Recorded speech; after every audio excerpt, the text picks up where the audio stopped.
On the day my husband passed away, I said nothing about the $28 million inheritance or about the skyscraper in New York City under my name.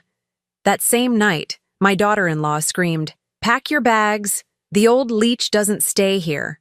I said, "Okay." Then I decided to do something that I'm glad to have you here. Follow my story until the end and comment the city you're watching from so I can see how far my story has reached. I'm Alberta, and I'm 64 years old.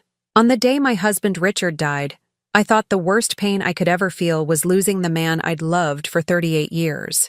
I was wrong. The worst pain came 12 hours later, when his own family showed me exactly what they thought I was worth. The funeral had been everything Richard would have wanted: dignified, respectful, filled with people whose lives he'd touched. I sat in the front pew wearing my navy dress, the one he always said brought out my eyes, holding my composure like a shield. Everyone kept whispering about what a devoted wife I'd been, how I'd cared for him through those final months of illness without a single complaint, if only they knew the half of it. Richard's son Marcus from his first marriage gave a beautiful eulogy. His daughter Sarah read a poem. Even his ex-wife Patricia managed to say something kind about the man who'd left her 20 years ago for me. I listened to it all, nodding when appropriate, accepting condolences with quiet grace. Everyone seemed to forget I wasn't just the second wife. I was the widow. The reception afterward was held at our house. Well, what everyone assumed was our house. I watched as family members I barely knew picked through the photo albums, as distant cousins calculated the value of our furniture with their eyes. Sarah's husband James kept asking pointed questions about Richard's business affairs, while Marcus's wife Jennifer made comments about how much the house must be worth. But it was Richard's daughter-in-law Cynthia who really caught my attention. She'd married our youngest, David, just 3 years ago, and from day one she'd made it clear she thought I was taking up space in this family. A gold digger who'd married Richard for his money, even though she had no idea what his money actually was or where it came from. All day, she'd been watching me with this calculating look in her eyes. When I'd excuse myself to check on the catering, she'd be whispering with Sarah in the corner. When I'd sit down for a moment to rest, the day had been exhausting, she'd give me these cold little smiles that made my skin crawl. The last guest left around 8:30. I was in the kitchen, loading the dishwasher with shaking hands, when I heard footsteps behind me. Heavy, deliberate footsteps that stopped right at the kitchen threshold. "Well, that's over with," Cynthia announced. I didn't turn around. I kept loading plates, focusing on the simple task to keep my grief from overwhelming me. "Thank you for helping organize everything," I said quietly. "Richard would have appreciated—" "Cut the act, Alberta." Her voice was sharp, cutting. I finally turned around. Cynthia stood there with her arms crossed, still wearing her black dress but having shed any pretense of mourning. Behind her, David shifted uncomfortably. Sarah and Marcus flanked them, creating what felt like a tribunal. "I'm sorry?" I managed. Cynthia stepped closer. "The grieving widow routine. You can drop it now. We need to talk about practical matters." My hands stilled on the dishwasher. What practical matters? This house, Richard's assets, the family business. She said each word like she was explaining something to a slow child. "David and I have discussed it with Marcus and Sarah. We think it's best if you start looking for your own place." The kitchen seemed to tilt around me. "My own place?" Sarah cleared her throat. "What Cynthia means is this house is quite large for one person, and frankly, the upkeep costs alone. Are you telling me to leave?" I interrupted, my voice barely above a whisper. Cynthia smiled. It wasn't a kind smile. "I'm telling you to be realistic. You're 64 years old, Alberta. Richard took care of you while he was alive, but now you need to think about downsizing, finding something more appropriate to your situation." "My situation?" "Well, you never worked, did you? Richard provided everything. This house, your lifestyle, your security. But that was Richard's money, Richard's success." She gestured around the kitchen like she was already redecorating it in her mind. "The family needs to make some hard decisions about his estate." I felt something cold settle in my chest. This is my home. I've lived here for 15 years. And it's been wonderful, I'm sure. Marcus said, finally speaking up. But Dad would want us to be practical. There are 4 of us kids, plus grandchildren to think about. College funds, retirement planning. Richard left a will, I said. Yes, and we'll honor whatever small provision he made for you, Cynthia said dismissively. But let's be honest about what this is. You were his second wife, not his business partner. You didn't build anything together. You were just there. The words hit me like physical blows. Just there. After 38 years of marriage, after caring for him through cancer, after building a life together, I was just there. I think you should pack your things tonight, Cynthia continued. David and I can stay here to help manage the transition. It'll be easier for everyone if we handle Richard's affairs directly. I looked at David, silently pleading with him to defend me, to remember that I'd been his stepmother since he was 12 years old, but he wouldn't meet my eyes. Where am I supposed to go? I asked. Cynthia shrugged. There are some lovely senior communities around here. Assisted living facilities. I'm sure you'll find something suitable. Assisted living. Like I was some helpless old woman who couldn't take care of herself. I stood there in my own kitchen, surrounded by people I'd considered family, and felt the last pieces of my heart break. The grief from losing Richard was nothing compared to this. This was betrayal. This was being erased from my own life. But as I looked at their faces, Cynthia's cruel satisfaction, the others' uncomfortable but determined expressions, something else began to grow alongside the pain, something cold and quiet and patient. Okay, I said simply. Cynthia blinked. Okay, I'll pack tonight. I'll be gone in the morning. The silence that followed was deafening. I think they'd expected me to fight, to beg, to make a scene that would justify their treatment of me. Instead, I turned back to the dishwasher and continued loading plates. Well, Cynthia said, clearly thrown off balance. Good. That's very mature of you. I didn't respond. I just kept working, listening as their footsteps retreated from the kitchen, as they began dividing up my life in hushed, excited whispers from the living room. They had no idea what they'd just done. They thought they were getting rid of a burden, claiming what was rightfully theirs. They thought Richard's widow was just an old woman with nowhere to go and nothing to fight with. They were about to learn how wrong they were. As I closed the dishwasher and listened to it hum to life, I allowed myself the smallest smile. Tomorrow, my real life would begin, and theirs, well, theirs was about to get very, very complicated. I packed 2 suitcases that night, just 2. Everything else, the jewelry, the artwork, the designer clothes Cynthia was probably already mentally cataloging, I left behind. Let them think it was all they were getting. Let them believe the grieving widow was walking away with nothing but some old dresses and memories. The Hampton Inn on Route 1 became my temporary home. Not exactly the Ritz, but it had a business center, reliable Wi-Fi, and most importantly, it was anonymous. I checked in under my maiden name, Alberta Morrison, and paid cash for a week. The desk clerk barely looked at me. Just another senior citizen traveling alone, probably visiting grandchildren or attending a funeral. Perfect. Invisible was exactly what I needed to be right now. The first call I made was to Harold Steinberg. Harold had been Richard's attorney for 25 years, but more than that, he'd been mine for the past 15. Not that anyone in Richard's family knew that, of course. They assumed I was just the wife, that Harold handled only Richard's affairs. Alberta? Harold's voice was warm when he answered. I'm so sorry for your loss. Richard was a good man. Thank you, Harold. I need to see you. Tomorrow, if possible. Of course. 10 o'clock? Actually, could we meet somewhere other than your office? Somewhere private? There was a pause. Harold had known me long enough to read between the lines. The family's giving you trouble? Something like that. I'll come to you. Text me the address. Harold arrived the next morning carrying a leather briefcase and wearing the expression of a man who'd dealt with family greed more times than he cared to count. I'd ordered coffee and pastries from room service, a small luxury that would have raised eyebrows if anyone had been watching. But that's the beauty of being invisible. No one watches you when they think you don't matter. How bad is it? Harold asked, settling into the room's single armchair. I told him about the previous night, about Cynthia's demands, about being told to find appropriate housing, about how they'd dismissed me as someone who'd never contributed anything to Richard's success. Harold's jaw tightened as I spoke. Do they have any idea about your actual situation? None whatsoever. Richard and I decided years ago that it was better that way. Let them think he was the business mogul and I was just the pretty second wife. And you're sure you want to proceed as we discussed? I looked out the hotel window at the parking lot, at the ordinary cars filled with ordinary people living ordinary lives. Yesterday, they would have seen me as one of them, just another older woman, probably widowed, probably struggling.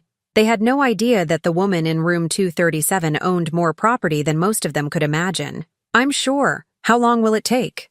Harold opened his briefcase and pulled out a thick folder. The preliminary transfers can be completed within 48 hours. The complete restructuring will take about 2 weeks, and there's no way they can contest it? Alberta, everything has been legally yours for over a decade.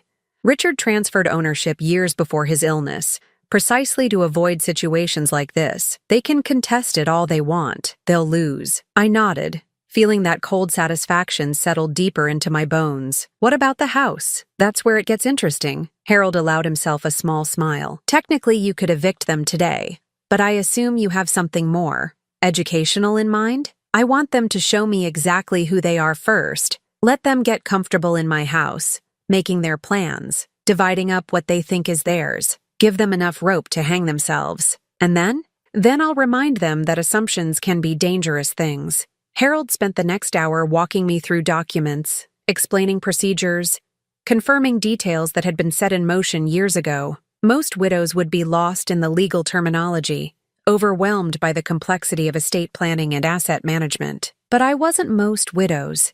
After Harold left, I drove to the house, my house. I parked across the street and watched through tinted windows as moving trucks arrived. Cynthia directed workers like she was orchestrating a military campaign, pointing at Richard's study, gesturing toward the bedrooms. She'd brought her own furniture, I realized. She wasn't just staying temporarily to handle affairs. She was moving in permanently. My phone buzzed. A text from David. Hope you found a nice place, Alberta. Cynthia's getting Dad's office organized. Found some business files we need to go through. I almost laughed out loud. Business files in Richard's study. If they only knew that Richard's real business files weren't in that house at all. They were in a safety deposit box downtown, along with property deeds, stock certificates, and documentation that would turn their world upside down. But let them look through his desk drawers and filing cabinets. Let them find his appointment books and client lists from the small consulting firm everyone thought was our only source of income. Let them calculate modest assets and plan modest inheritances. The truth would be so much more devastating when it came. I drove to downtown and spent the afternoon at First National, where I'd maintained accounts they knew nothing about. Margaret Chen, my personal banker, greeted me with professional sympathy. Mrs. Morrison, I was so sorry to hear about your husband's passing. How are you holding up? As well as can be expected. I need to make some account adjustments. Margaret nodded, probably assuming I needed to add Richard's name to survivor benefits or update beneficiary information. Instead, I handed her Harold's documentation. Her eyes widened as she read. Mrs. Morrison, these amounts. I had no idea you were working with such substantial assets. Privacy was important to my husband and me, but circumstances have changed. I can see that. When would you like these transfers to take effect? Immediately. As Margaret processed the paperwork, I thought about Cynthia back at the house, probably going through my closet, deciding which of my clothes were worth keeping. I thought about Marcus and Sarah, likely meeting with financial advisors to discuss their father's estate. I thought about David, weak David, who'd let his wife bully the woman who'd raised him. They thought they'd gotten rid of me. They thought the inconvenient widow was out of the way, leaving them free to claim their inheritance. They had no idea that they'd just picked a fight with someone who'd spent 38 years learning how to play the long game. My phone rang as I was signing the last of the transfer documents. Cynthia's name appeared on the screen. I let it go to voicemail, then listened to her message with growing amusement. Alberta, we found some confusing paperwork in Richard's office. Legal documents that don't make sense. Could you call me back? There might be some things you need to explain. Confusing paperwork? I could only imagine what they'd found. Probably the outdated copies Richard kept for show, documents that referenced assets that no longer existed under his name. They were getting nervous, realizing that their father's financial picture wasn't as clear-cut as they'd assumed. I deleted the message without responding. Let them wonder. Let them worry. Let them spend sleepless nights trying to figure out why nothing added up the way they'd expected. Tomorrow, I would start phase 2 of my plan. Tonight, I would have dinner in my anonymous hotel room and watch the news like any other senior citizen spending the evening alone. But I wasn't alone. Not really. I had Harold. I had Margaret. I had a network of professionals who'd been quietly managing my affairs for years. And most importantly, I had time. Cynthia and her allies thought they'd won a quick victory. They had no idea they'd just declared war on someone who'd been preparing for this battle longer than they'd been part of this family. The grieving widow was done grieving. Now it was time for the real Alberta Morrison to emerge from the shadows. And when she did, the family that had dismissed her so easily would learn that some assumptions cost more than others. 3 days had passed since I'd moved into the Hampton Inn, and I could tell the family was getting restless. My phone had been buzzing with increasingly urgent messages from Cynthia, each one more demanding than the last. She wanted me to come back and explain some discrepancies they'd found in Richard's paperwork. She needed me to sign documents. She had questions only I could answer. I ignored them all. Instead, I spent my mornings in the hotel's business center, making calls that would have shocked them senseless. Tuesday, I spoke with the property management company that handled my 3 apartment complexes in Manhattan. Wednesday, I had a conference call with my investment advisor about moving some assets around. Thursday, I spent 2 hours on the phone with architects about renovation plans for the building I owned in Soho. The building. My little secret that even Richard hadn't fully understood the value of when I'd bought it 15 years ago with money from my first marriage. Back then, it had been a rundown warehouse in a neighborhood nobody wanted. Now it was worth $28 million.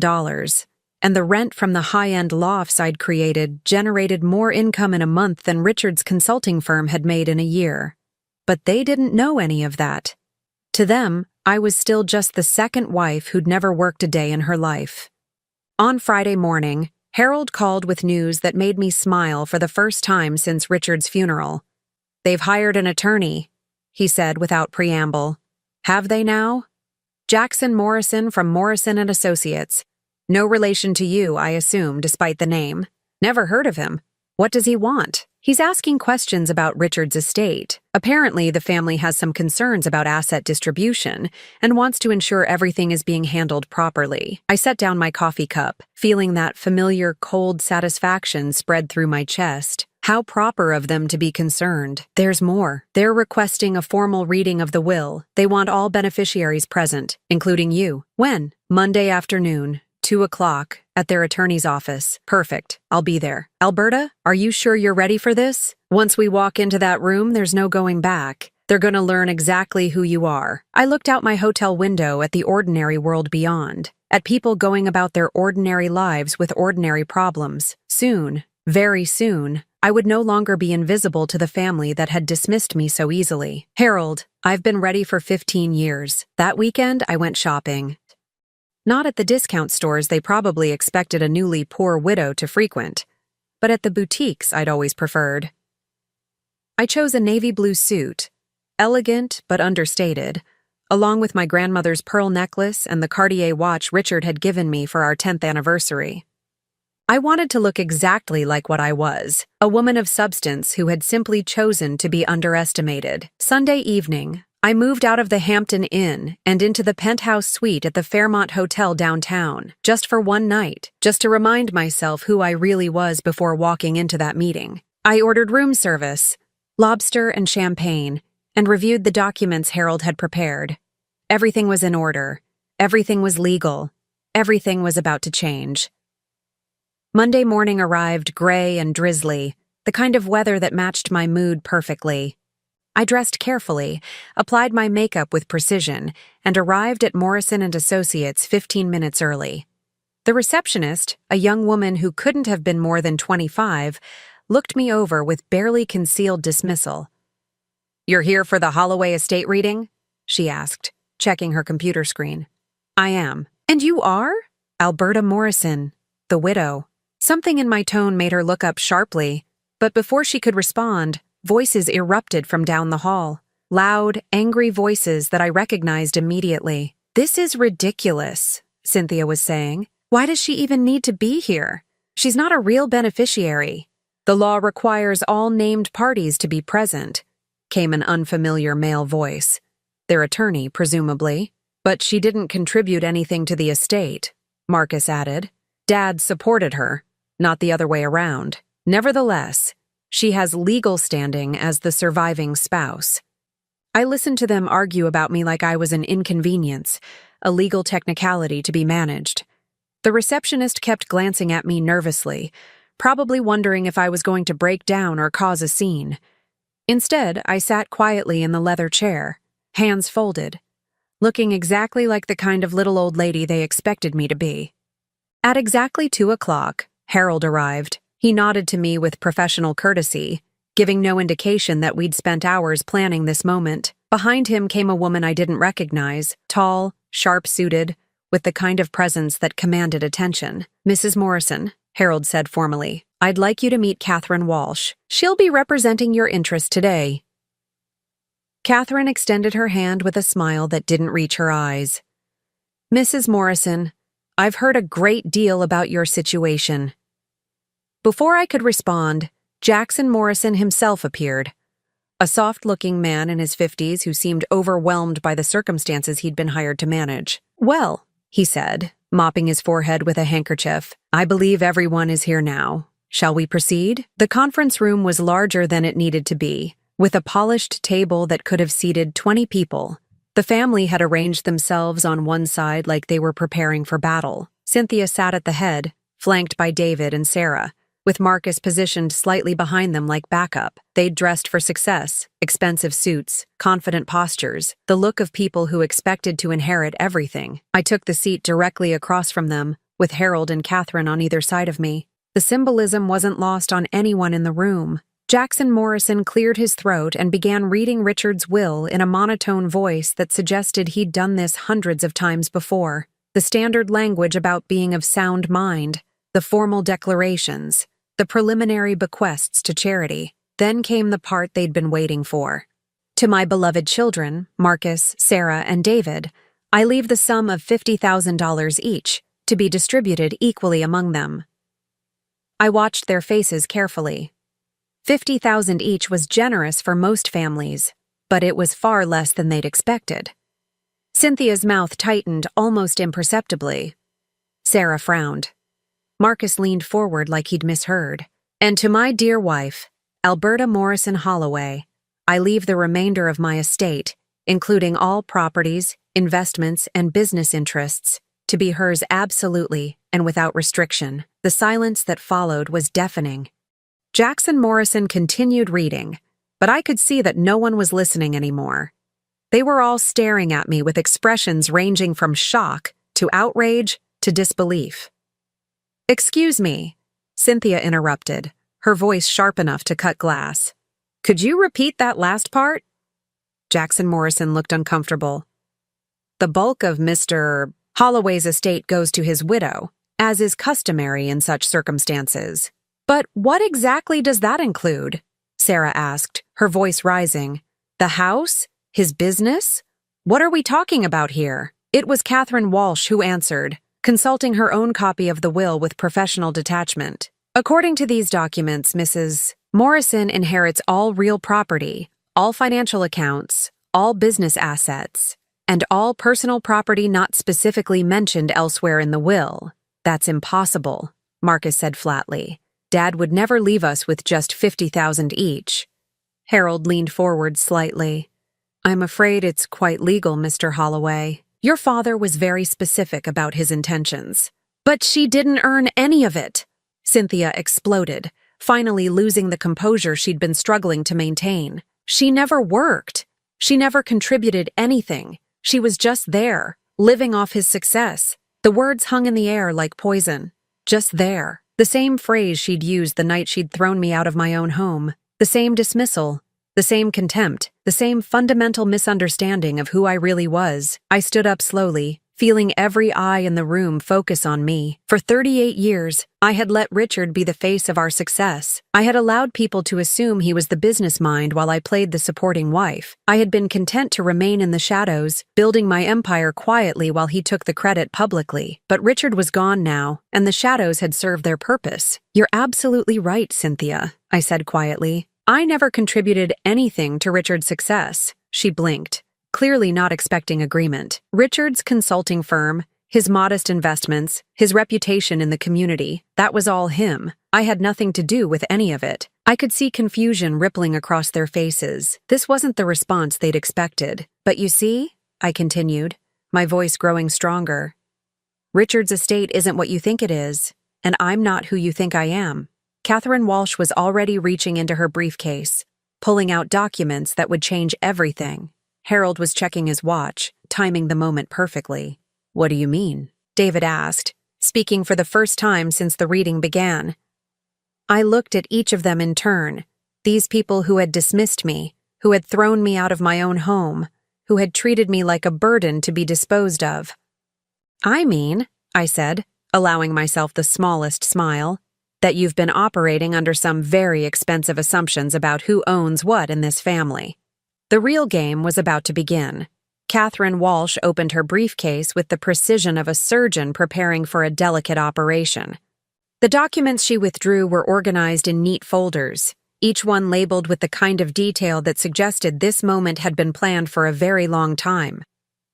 "Perhaps," Catherine said in her crisp professional voice, "we should clarify exactly what constitutes Richard Holloway's estate." Jackson Morrison shifted uncomfortably in his chair. "I'm not sure I understand the question." "The question," Harold interjected, "is whether Richard actually owned the assets that his family believes they're inheriting." I watched Cynthia's face carefully. The confident smirk she'd worn since entering the room was beginning to crack around the edges. "Of course he owned them," she said, but there was a new uncertainty in her voice. "The house, the business, everything. Alberta never worked, never contributed financially." "That's where you're wrong," Catherine interrupted, sliding the first document across the polished table. "Mrs. Morrison has been the primary owner of virtually every significant asset in this family for over 15 years. The paper landed in front of Cynthia with a soft whisper that seemed to echo in the suddenly silent room. She stared at it like it might bite her. "This is the deed to the property at 47 Elm Street," Catherine continued.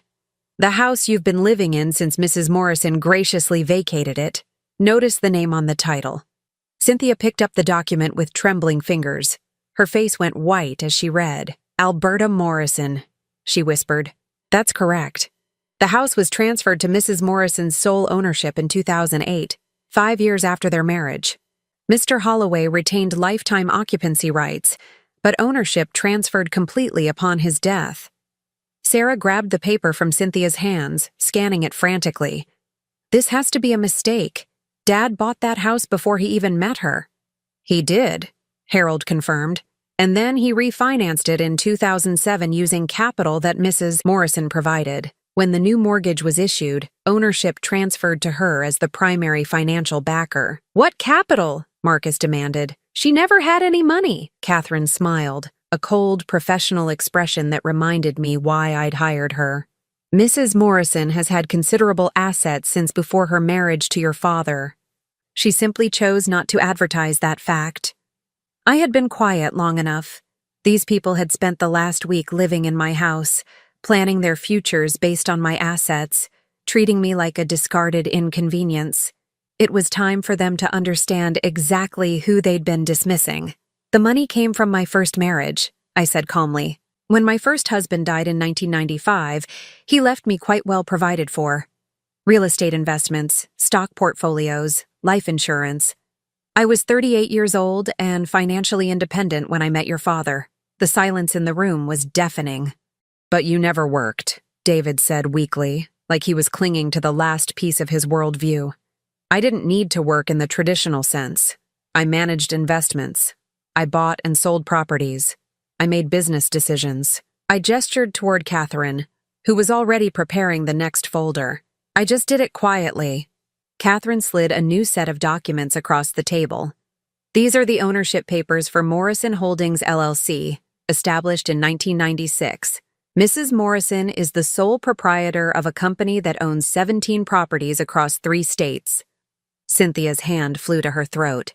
17 properties, including 3 apartment complexes in Manhattan, 2 office buildings in Boston, and a recently renovated warehouse in Soho that was just appraised at $28 million. The number hit the room like a physical force. I watched as the implications sank in, as their understanding of reality shifted and cracked. 28 million? Sarah's voice came out as barely a whisper. That's just one property, Harold added helpfully. Would you like to see the complete portfolio? He didn't wait for an answer. Document after document appeared on the table like cards in a high-stakes poker game.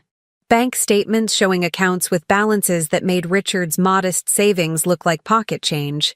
Investment records detailing stock holdings in companies they'd never heard of. Property deeds from Maine to Florida. The total value of Mrs.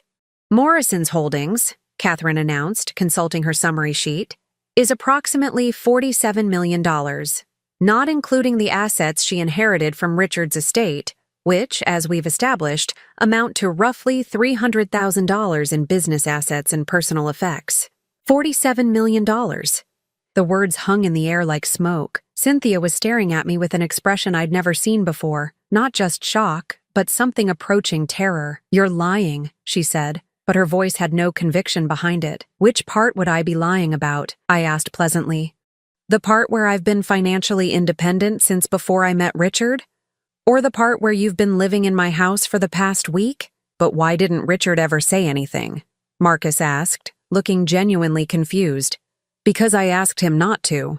I leaned back in my chair, feeling more relaxed than I had in years. Richard had his pride. He wanted to be seen as the provider, the successful businessman. I was happy to let him have that image publicly while I handled things privately. So, when we asked you to leave, David said slowly, you were actually...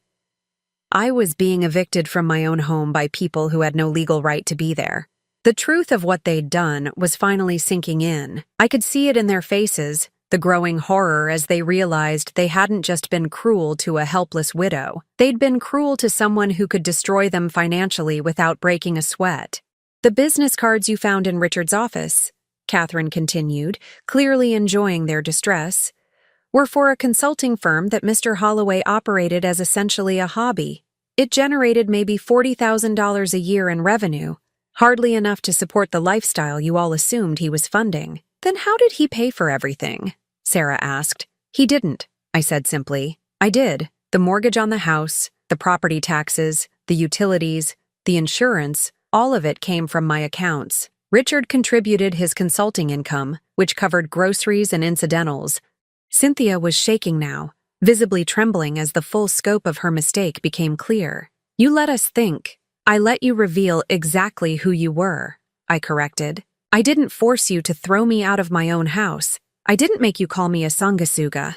I didn't tell you to treat a grieving widow with contempt and cruelty. The word sanguessuga, bloodsucker in Portuguese, a term Cynthia had used thinking I wouldn't understand, made her flinch. I gave you every opportunity to show kindness, to include me in your family, to treat me with basic human dignity. Instead, you showed me your true character. Jackson Morrison was looking around the room like he'd stumbled into someone else's nightmare. I think there may be some misunderstanding here about the nature of these assets. There's no misunderstanding, Harold said firmly. Everything is documented, legal, and has been properly maintained for years. Mrs. Morrison was under no obligation to disclose her financial situation to her stepchildren. But what does this mean for us? Marcus asked, his voice small and frightened. Catherine consulted her papers with theatrical precision. Well, legally speaking, you each inherit exactly what your father left you, $50,000. As for your current living situation, she looked directly at Cynthia. You're currently residing in Mrs. Morrison's property without her permission. That would technically make you trespassers. The word trespassers hit like a slap. Cynthia's face cycled through several colors before settling on a sickly gray. You can't be serious, she whispered. I'm completely serious, I said, standing up slowly. You wanted me out of the way so you could claim what you thought was rightfully yours. You succeeded in getting me out of the way. Unfortunately for you, nothing was rightfully yours to begin with. I gathered my purse and looked at each of them one final time. These people who had treated me like garbage, who had dismissed my grief and my worth, who had tried to erase me from my own life. I'll give you 72 hours to remove your belongings from my house, I said quietly. After that, I'll have you legally evicted. As I walked toward the door, Cynthia's voice followed me, high and desperate. Alberta, please. We can work something out. We're family. I paused at the threshold, my hand on the door handle. Family, I repeated softly. You know, Cynthia, you're absolutely right. We are family. And you've just taught me exactly what that word means to you. I walked out of that conference room knowing that my old life was over. The invisible widow was gone forever. In her place stood someone they should have been much more careful about crossing. The real reckoning was just beginning. The 72 hours I'd given them turned into the most satisfying 3 days of my life. Not because I enjoyed their suffering, I'm not cruel by nature, but because for the first time in decades, I was watching people face the real consequences of their choices. The first call came 6 hours after the meeting. Cynthia, of course, her voice a mixture of desperation and barely contained rage. Alberta, we need to talk. This whole situation has gotten out of hand. I was in my penthouse suite at the Fairmont, enjoying a glass of wine and watching the sunset paint the city in shades of gold. Has it? I thought we talked quite thoroughly this afternoon. You know what I mean. The house, the money, all of it. There has to be some way to work this out reasonably. Reasonably. I let the word hang in the air. Like how you reasonably threw me out of my own home the night my husband died. Silence on the other end. Then, we were grieving too, Alberta. We weren't thinking clearly. You were thinking clearly enough to have me pack my bags and find somewhere else to live within hours of Richard's funeral.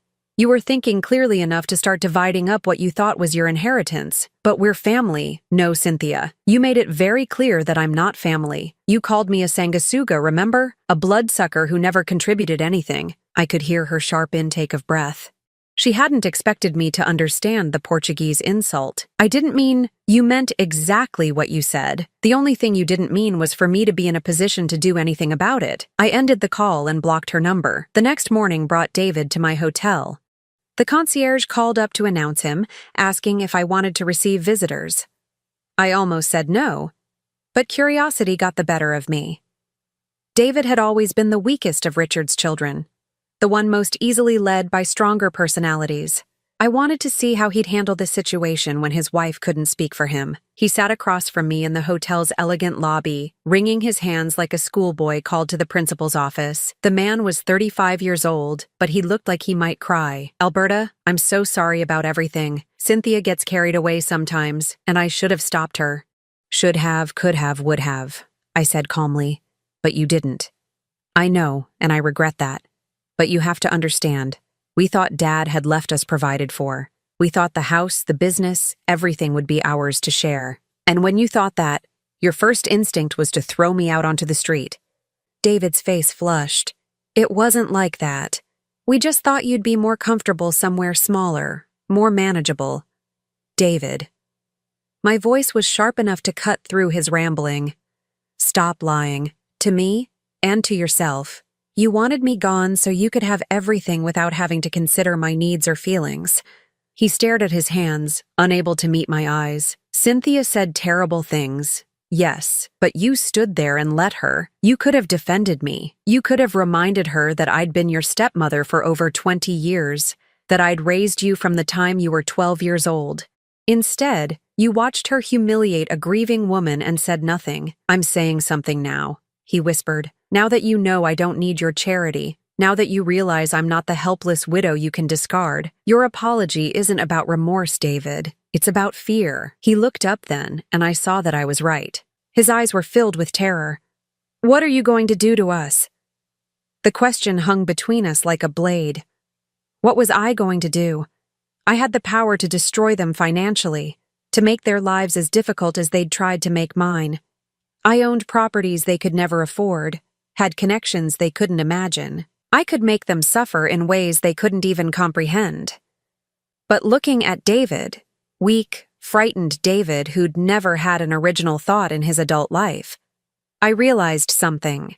I didn't want to destroy them. I wanted something much more valuable than revenge. I wanted them to learn. I'm going to do exactly what I said I would do. You have until tomorrow evening to remove your belongings from my house. After that, I'm changing the locks. And then? And then, you're going to figure out how to live your own lives, make your own decisions, and face your own consequences. No more depending on family money that was never really family money to begin with. David's shoulders sagged. Cynthia's going to lose her mind. Cynthia's going to learn that actions have consequences, just like you are. He left without another word, and I watched him walk away, knowing that this conversation had changed something fundamental between us. Not forgiveness. That would take time if it ever came at all. But understanding.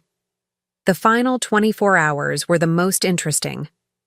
I had Harold arrange for a locksmith to be ready, and I drove to the house at exactly 6 o'clock on Friday evening to see if they'd honored the deadline. The driveway was full of cars. Not just David and Cynthia's vehicles, but Marcus's truck, Sarah's sedan, even some cars I didn't recognize. As I sat in my rental car watching the house, I realized they were having some sort of family meeting. About me, presumably. About what to do with the problem I'd become. I walked to the front door and used my key. They hadn't thought to change the locks, probably because it had never occurred to them that I might still have one. The voices from the living room stopped abruptly when they heard the door open. "Hello?" I called out pleasantly. "I hope you don't mind me letting myself in. It is my house, after all." I found them arranged around the living room like a war council. Cynthia sat in what had been Richard's favorite chair, still playing the role of matriarch. Marcus and Sarah flanked her, while David hung back near the window. There were two people I didn't recognize. A middle-aged couple who looked distinctly uncomfortable. "Alberta," Cynthia said, standing up with forced dignity. "We were hoping you'd come by. We wanted to discuss a reasonable settlement to this whole misunderstanding." "Settlement?" I raised an eyebrow. "For what?" "For the house, obviously. David and I have put a lot of work into this place, a lot of improvements. We think we deserve some compensation for—" "You think you deserve compensation for living in my house rent-free for a week?" The unknown couple exchanged glances. The woman cleared her throat nervously. "Perhaps we should go, Cynthia. This seems like a private family matter." "No, please stay," I said warmly. "I'm Alberta Morrison, Richard's widow." "And you are?" "Tom and Linda Patterson," the man said reluctantly. We're Cynthia's parents." "Ah. So they'd brought in reinforcements." Cynthia's parents probably told some version of events that painted me as the villain in this story. "How lovely to meet you," I said. "I hope Cynthia has explained the situation accurately." Linda Patterson looked between her daughter and me with obvious confusion. She said there was some sort of dispute about Richard's will, about who gets what. "There's no dispute," I said calmly. "The will is very clear. Richard left modest bequests to his children, and everything else to me. The only complication is that most of what people assumed was Richard's property was actually mine all along." Tom Patterson frowned. "I'm sorry, I don't understand." Neither did they, until a few days ago. "You see, I've been financially independent since before I married Richard. The house they've been living in belongs to me. The comfortable lifestyle they've been enjoying was funded by my assets, not Richard's." I watched the older couple process this information, watched their expressions change as they realized their daughter might not have been entirely truthful about the circumstances. "But Cynthia said you never worked," Linda said slowly. "I didn't need to work in the traditional sense. I managed a rather substantial investment portfolio." I smiled pleasantly. "About $47 million worth, as it turns out." The silence that followed was profound. Tom Patterson's mouth actually fell open. "So, when your daughter threw me out of this house the night Richard died," I continued conversationally, She was essentially evicting me from my own property. When she called me a bloodsucker who never contributed anything, she was speaking to someone who had been supporting the entire family for years. Cynthia's face had gone white. Her parents were staring at her with expressions of horror and disbelief. "Cynthia Marie Patterson," her mother said in the tone of voice that probably hadn't been used since Cynthia was 12 years old. "Please tell me you didn't actually throw this woman out of her own house at her husband's funeral." It's complicated, Mom. It's not complicated at all, I said gently. Your daughter made assumptions about my financial situation and treated me accordingly. She's now learning that assumptions can be expensive. Tom Patterson stood up, his face red with embarrassment. "Mrs. Morrison, on behalf of our family, I want to apologize. If Cynthia did what you're saying, Dad, don't. If she treated you that way during your time of grief, then she was raised better than that and should know better." He looked at his daughter with disappointment that cut deeper than anger ever could. "We're leaving, Linda. This isn't something we want to be part of." As Cynthia's parents gathered their things and headed for the door, I could see the final pillar of her support system crumbling. She'd counted on them to back her up, to see her as the victim in this situation. Instead, they'd seen her for what she really was. 20 minutes, I announced to the room as the front door closed behind the Pattersons. "Then I'm changing the locks whether you're finished or not." They scrambled then, grabbing bags and boxes they'd obviously packed in preparation for this confrontation. Sarah and Marcus avoided eye contact as they carried their belongings to their cars. David moved like a man in a trance, but Cynthia stood in the center of the living room, staring at me with something approaching hatred. "This isn't over," she said quietly. "Yes," I replied, equally quiet. "It is." She left without another word, and I watched from the window as the cars pulled out of my driveway one by one. When the last taillight disappeared around the corner, I called Harold. "It's done," I told him. "They're gone. How do you feel?" I considered the question as I walked through my house, really looked at it for the first time since Richard's death. It felt different now, lighter somehow, like a weight had been lifted from the very walls. "I feel free," I said finally. And for the first time in a week, that was absolutely true. 6 months after that final confrontation, I was sitting in my garden watching the sunrise paint my roses pink and gold when the phone rang. I almost didn't answer. These days, I was much more selective about who I allowed into my peaceful mornings. But the number looked familiar, and curiosity won out over caution. "Mrs. Morrison? This is Dr. Elizabeth Chen at Mercy General Hospital. I have a patient here asking for you." My blood ran cold. "Who?"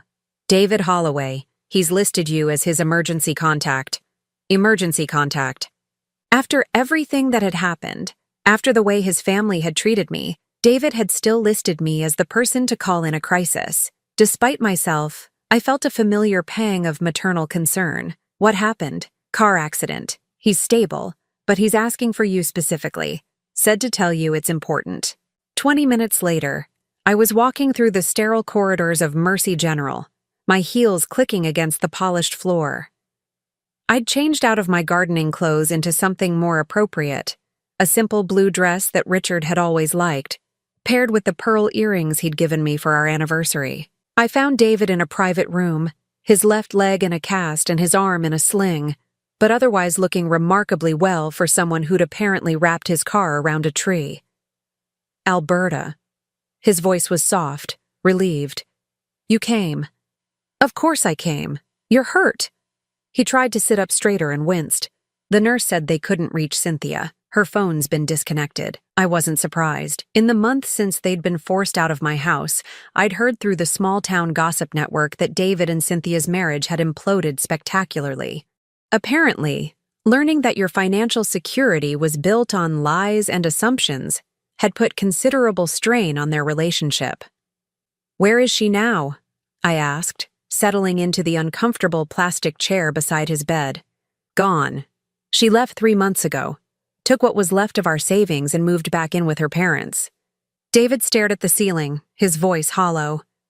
"She said she married me for the lifestyle, not for me, when the lifestyle disappeared." "I'm sorry, David. Are you?" He turned to look at me, and I was startled by the clarity in his eyes. "Even after everything we did to you?" I considered the question seriously. Was I sorry? 6 months ago, I would have said that Cynthia leaving was exactly what David deserved. But looking at him now, broken, alone, finally forced to confront the consequences of his choices, I found that I was genuinely sad for him. Yes, I said simply, I'm sorry you're going through this. We sat in silence for a while, listening to the distant sounds of the hospital around us. Finally, David spoke again. I need to tell you something. About that night, when Cynthia threw you out. David, you don't have to. Yes, I do. His voice was stronger now, more determined than I'd heard it in years. I knew it was wrong. Even as it was happening, I knew it was cruel and unfair. But I was so angry about the will, so disappointed that Dad had left us so little, that I let Cynthia convince me you were the problem. He paused, struggling with words that had obviously been weighing on him for months. You raised me, Alberta. From the time I was 12 years old, you were more of a mother to me than my biological mother ever was. You came to my soccer games, helped me with homework, stayed up with me when I was sick. And the night Dad died, when I should have been protecting you and comforting you, I let my wife call you names and throw you out onto the street. Tears were sliding down his cheeks now, and I felt my own throat tighten with emotion.